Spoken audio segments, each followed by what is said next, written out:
I am Coach Sess, motivated and determined, and you are listening to Words with the Mad Coach.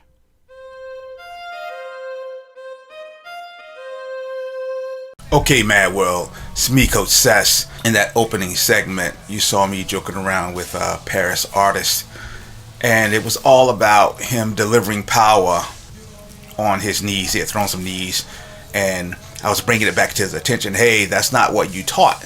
And I was showing him how to drive the knee and pull his opponent to drive more power into the target.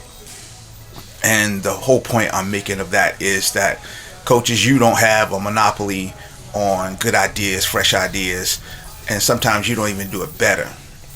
And the one thing I want to say is my job as a coach is not to always provide the coaching.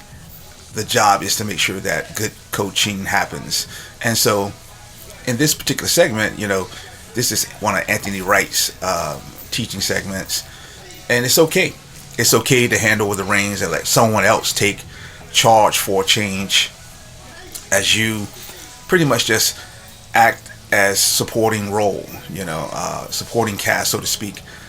Let the shine fall on them. Do what I did with Paris Artist. You remind the coaches of things that they previously taught. You assist when asked. You assist where you can be a benefit, be a help. I think this was a time frame when one of the guys, Ronnie, I believe, is a big, tall kid, was getting ready for a fight. When it comes to like holding pass for him, he could be such a strong kid.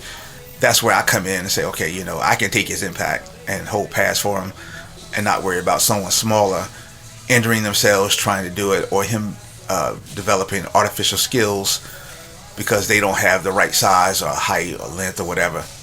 So you don't always have to take the lead, coaches. You can actually play the background, so to speak, and just be supporting role, supporting cast, and help them improve in other areas. And also you get to sit back and watch the coaches coach and offer up suggestions, offer up little tidbits in terms of how you were able to get certain responses out of certain athletes over the years, how you were able to get certain results when it comes to fights, how you might like to wrap hands, how you might like to run a session.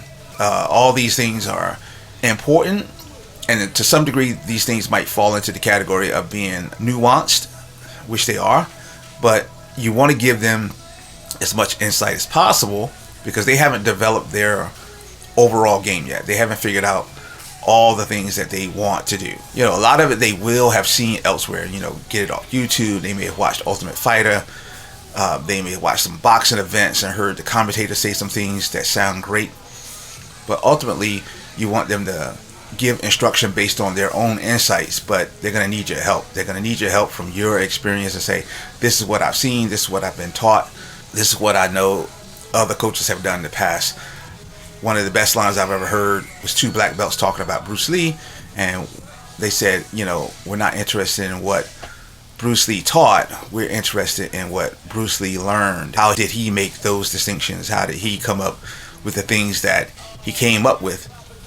And I think that if you give your coaches and your athletes a chance up at bat, you do get these variations, you get these nuanced games, and it's absolutely okay. And believe it or not, you walk away with something as well, and you learn a lot from them. I am Coach Sess, and you've had Words with the Mad Coach.